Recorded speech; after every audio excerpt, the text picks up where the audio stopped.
मैं भी मुतासरीन बहरिया टाउन था। 2 साल तक धक्के खाता रहा बहरिया के हेड ऑफिस में।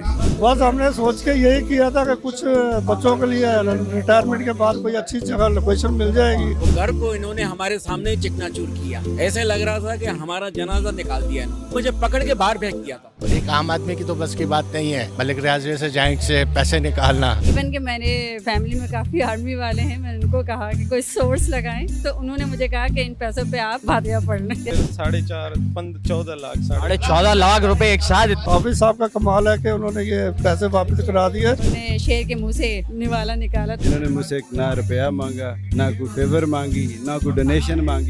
ईमानदारी से मेरी गंड मुझे वापस की।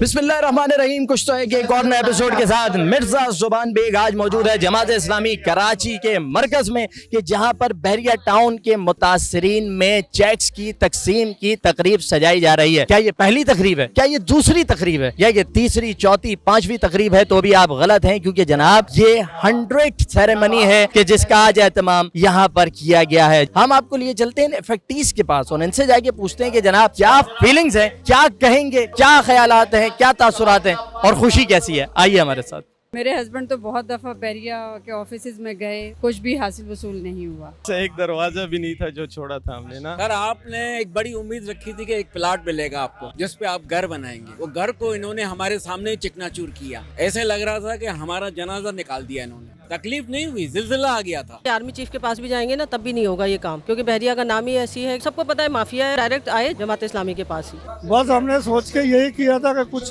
बच्चों के लिए रिटायरमेंट के बाद कोई अच्छी जगह लोकेशन मिल जाएगी, मगर ये सारा कुछ तबाह कर दिया बहरिया टाउन वालों ने। ये नाम ही तो गए थे हम लोग। तो जब बंदा हाई से हाई अथॉरिटी तक चला जाए और वहाँ से भी मायूस हो जाए तो बंदा कहता है ये नहीं मिल सकता, लेकिन अल्हम्दुलिल्लाह इन्होंने वो करके दिखाया। नहीं है, हम तो बिल्कुल ना उम्मीद हो गए थे, हमारे पैसे तो डूब गए थे।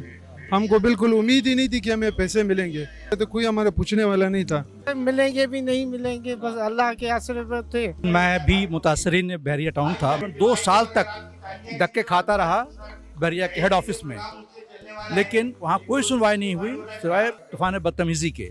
बहरहाल मलिक साहब तो पावरफुल आदमी थे, उसपे तो ना मीडिया कुछ कह सकती थी ना दूसरे बंदे हाथ डाल सकते थे, तो बहरहाल पावरफुल आदमी था। काफी चक्कर लगाए मैंने इनके हेड ऑफिस जाके बहरिया में, लेकिन मुझे कोई अच्छा रिस्पॉन्स नजर नहीं आया। उनका बिहेव बहुत गलत था। जब ये लोग पैसे लेते हैं उसको तो बड़ा स्माइल होती है, सर वेलकम। अगर आपका चेक डिले हो जाए ना, अगर हम लोग की पेमेंट, तो फौरन 10% 20% आपके जुर्माना भी हो जाता है। एक आम आदमी की तो बस की बात नहीं है मलिक रियाज जैसे जाइंट से पैसे निकालना। जमात इस्लामी का बहुत ऐसा इक़दाम है। कौन कौन से दरवाजे थे जो बजाए आपने कि भाई पैसे दिलवा दो यार? फिल्म का एंड ये था कि बहरिया के जो गार्ड्स थे ना, उन्होंने मुझे पकड़ के बाहर फेंक दिया था। आखिर में उन्होंने कहा था कि गार्ड को कहा कि इसको बाहर फेंक दो। उन्होंने मेरे हाथ पकड़ के मुझे गेट से बाहर फेंक दिया था। किस पुलिस और किस गवर्नमेंट की बात कर रहे हैं? जंगल का कानून है इस मुल्क के अंदर। इवन के मैंने फैमिली में काफी आर्मी वाले हैं, मैंने उनको कहा कि कोई सोर्स लगाएं, तो उन्होंने मुझे कहा कि इन पैसों पे आप भातिया पढ़ लें। कहते हैं हमारा भी कोई सोर्स नहीं चलता, हालांकि अंदर सारा कुछ वही मैनेज कर रहे हैं। मलिक लेते हुए वैसे डर लगता है। मलिक साहब इतनी बड़ी चीज है कि उनके ऊपर आर्मी का भी कोई, मैं literally I am shocked. Business का टाइकॉन है। हर कोई यही सोचता है कि ये बहुत बड़ा टाइकॉन है मलिक रियाज नाम का जो आदमी है।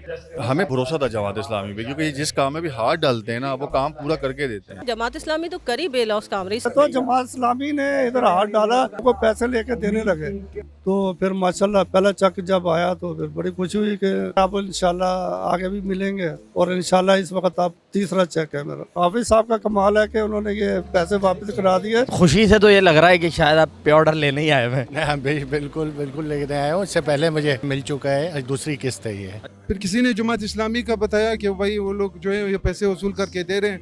हम इनके पास आए, उन्होंने अल्हम्दुलिल्लाह तकरीबन 1 महीने के बाद हमें एक चेक मिला। उसके बाद ये दूसरा चेक आया हुआ है जो इन्होंने हमें यहाँ पे बुलाया हुआ है दूसरा चेक देने के लिए। पहला चेक बाउंस तो नहीं हुआ? नहीं, अभी तक शुक्र है अल्हम्दुलिल्लाह बाउंस नहीं हुआ। भाई तकरीबन 3500 में मेरे बाकी 10 हमारे रह रहे हैं। ये अपनों को तो पहले कर रहे हैं, हमें जरा लटकाया हुआ इन्होंने। ऐसा हुआ? कोई पर्ची वर्ची नहीं है हमारे पास? नहीं कुछ भी नहीं, मेरिट पे मेरा।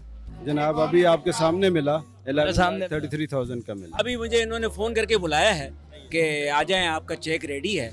ये तो जमात इस्लामी की मेहरबानी है जिन्होंने जो है हमारी बात को एडमिट किया और उन्होंने हमें जो है चेक दिलाया। एक हमारे सियासतदान ऐसे हैं जो कि ओन करें और इसके लिए काम करें, बिलखुसूस ख़ास हमारे कराची के लिए जो कि एक फैक्ट्री है पाकिस्तान की, और तमाम शहरों से लोग यहाँ पर आते हैं, कमाते हैं, अपने अपने शहरों में भेजते हैं, मगर इस शहर को ओन कोई नहीं करता। तो जमात इस्लामी का पता चला, अल्हम्दुलिल्लाह अब मुझे सेकंड लास्ट चेक मिलेगा इंशाल्लाह। ये वो लोग हैं जो सबके साथ बहुत ज़्यादा सिंसियर हैं। जमात इस्लामी ने इम्पॉसिबल को पॉसिबल बना दिया, और अक्सर लोग यहाँ पे आके कहते हैं स्टेज पे कि उन्होंने शेर के मुंह से निवाला निकाला, तो वाकई इन्होंने ऐसा काम कर दिया है। जमात इस्लामी वालों का ये बहुत ज़्यादा बड़ा एफर्ट है और बड़ा काम है इन्होंने करा है, जो कोई भी जमात नहीं कर सकती। करोड़ों रुपए दिला दी लोगों के। सर इसकी कैफियत ये है कि कुर्बानी आ रही थी, मैंने कहा अल्लाह ताला कोई वसीला कर दे, तो देखो कुदरत ने वसीला कर दिया, तो कम से कम कुर्बानी के जानवर के पैसे तो आ गए।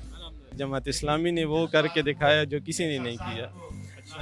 तो चेक वेक कुछ मिला भी है?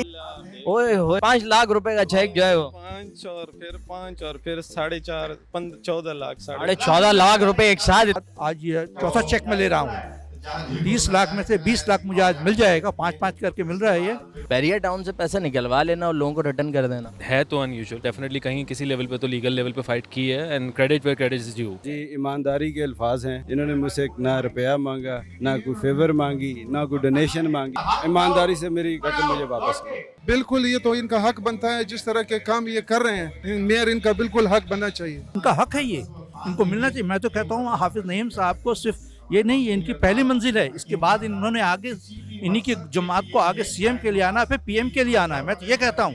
100वीं तकरीब है आपकी जनाब। पहले तो बताएं कि दिल कैसा हो रहा है आज? यार ये अमेजिंग है, अमेजिंग है। यानी आज डायमंड जुबली समझ लो इसको। 100 प्रोग्राम हम पीछे 99 गुजार चुके हैं इस नौयत के, और अरबों रुपए अल्लाह का शुक्र है वो हमारे हाथ से इन मुतासरीन में जा रहे हैं बहरिया के। और तो खुशी का समा तो ये होता है, ऐसा लगता है ये हमें मिल रहे हैं लेकिन ये लोगों को मिल रहे होते हैं। तो ये अल्लाह का खास करम है कि हमारे हाथों ये काम हो गया। एक प्रोग्राम में मिनिमम कितनी रकम दी होगी आप? बस यूँ समझ लो कि हम अरबों रुपए दे चुके हैं। हर प्रोग्राम में कोई 4 से लेके 8 करोड़ रुपए तक लोगों में तकसीम होते हैं। देखिए जिस काम में हाफिज नईमुर रहमान हाथ डाल देना, वो काम मैं समझता हूँ कि अब पूरी कराची को समझ में आ गया है कि होए तो हाफिज साहब ने जब आवाज लगाई और मलिक साहब को ललकारा, और अल्लाह का शुक्र है जमात इस्लामी ने कामयाबी हासिल की। सबकी उम्मीद हाफिज नईमुर रहमान है और हाफिज नईम ही मेहर है इंशाल्लाह जी। नाज़रीन, हम मौजूद थे जमात इस्लामी कराची के हेडक्वार्टर में कि जहां पर डायमंड जुबली सेलिब्रेट की जा रही है। हमने मालूम किया जी अब तक कितनी रकम दे दी है, और बताया गया फिगर कोई नहीं है, अरबों रुपए हैं जो तकसीम किए गए हैं। हमने मेयरशिप के हवाले से भी बात की, तो मजमूई तौर पर यही रुझान सामने आया कि मेयर कराची होना हाफिज नईमुर रहमान को चाहिए। शायद उनके आने के बाद कराची कुछ संवर जाएगा। ये सारा यहाँ का अहवाल था। प्रोग्राम का वक्त अपने इख्तिताम को पहुंचता है। मेजबान मिर्जा सुभान बेग को इजाजत दीजिए। अल्लाह निगहबान।